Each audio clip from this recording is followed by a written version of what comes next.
Et yo tout le monde, c'est Kalogir et aujourd'hui on se retrouve pour une vidéo un petit peu plus différente de d'habitude. Aujourd'hui je vais vous présenter un jeu. Je vais vous présenter un jeu qui est pas si vieux que ça. C'est un jeu qui s'appelle Ghost in the Shell.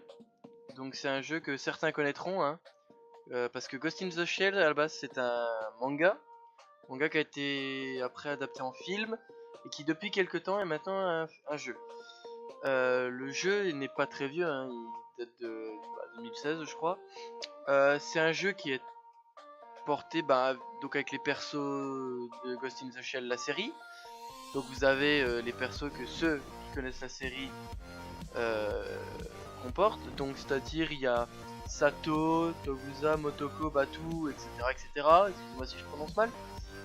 Donc c'est un free-to-play FPS. Donc vous avez le but c'est faire le plus de victimes dans différents modes de jeu différents. Vous avez donc chaque personnage a un pouvoir.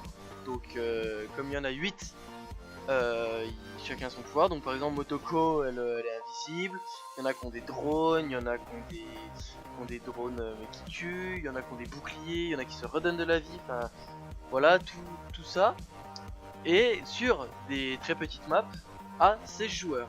Donc entre 16 et 20 joueurs je crois. Oui 16 et 20 joueurs. Donc et le but étant de, selon le mode de jeu, soit faire le plus de kills possible, soit de sécuriser la zone.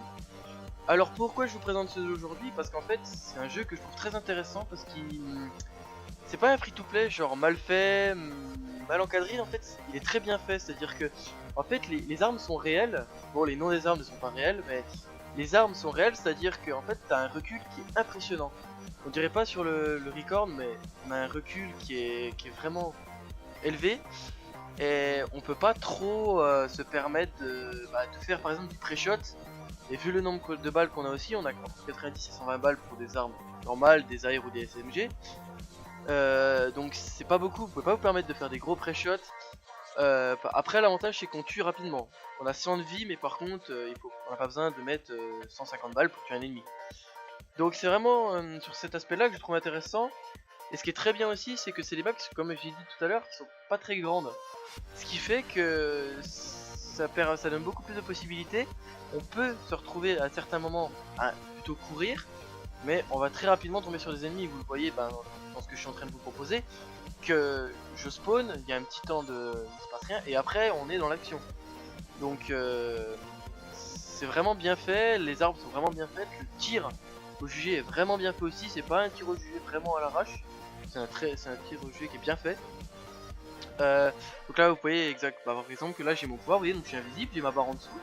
Donc vos pouvoirs vous les avez tous les 30 secondes, 45 secondes.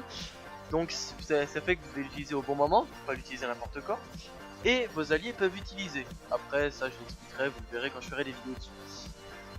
Après vous avez donc différents types d'armes. Donc vous avez les AR, que vous connaissez, SMG, donc arme un peu plus rapide, et vous avez les snipers. Après je dis les snipers mais vous avez bien sûr d'autres armes, genre vous avez les principales, vous avez les batteuses, les grosses batteuses ont plusieurs balles, bon qui ne font pas beaucoup de dégâts mais qui sont quand même utiles.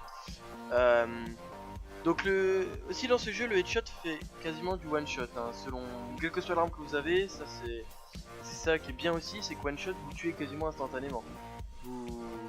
À partir du moment où la balle est dans la tête, c'est gagné. Alors les snipers sont puissants, donc ils font très mal. Des fois one shot, ça arrive qu'ils one shot, mais ça arrive que, comme vous venez de voir, que vous tuez pas instantanément, mais ils font très mal quand même. Après, ce qui est aussi très intéressant dans ce jeu, c'est que vous avez selon votre arme, selon ce que vous lui équipez, vous aurez l'arme qui pèsera plus ou moins lourd. Et vos déplacements seront plus ou moins lents. C'est à dire que par exemple si vous avez une, je ne sais pas, on va dire l'AK-47, que vous lui équipez un viseur, un frein de bouche, une assistance ou plusieurs équipements comme cela, vous vous retrouvez à avoir une arme qui est lourde, donc votre perso sera très lent. Alors il faut trouver le bon équilibre. Par exemple moi pour vous dire, j'ai la Sevuros C30 pour ceux qui connaîtront, qui est très puissante.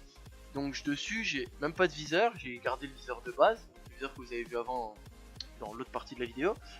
Mais je n'ai pas, je crois que j'ai un frein de bouche, mais j'ai pas de, par exemple, d'assistance au tir qui me permet de tirer plus loin, par exemple, qui me permet de faire plus de dégâts à longue distance, par exemple. Ça, je ne l'ai pas sur mon arme, parce que je considère que l'arme étant assez puissante et n'ayant pas un recul très important, je n'ai pas besoin de cela, donc ça me fait quand même gagner 1 ou 2 points de vitesse. Et je vous assure que les points de vitesse, quand les gens sont en train de prendre le point, vous êtes content de les avoir. Hein. Ensuite, il y a 3 modes de jeu. Vous avez la sécurisation de zone, donc qui s'appelle sécurisation du terminal, je crois. Donc vous avez un objectif, donc c'est les modes de jeu que je vous présente à l'instant là. Donc vous devez prendre le terminal qui est en face, et si vous capturez celui-là, vous allez au suivant. Et c'est comme ça, ainsi de suite. Et si l'ennemi par exemple le reprend, et ben vous revenez en arrière, et etc. Jusqu'à ce que le premier on ait pris 5.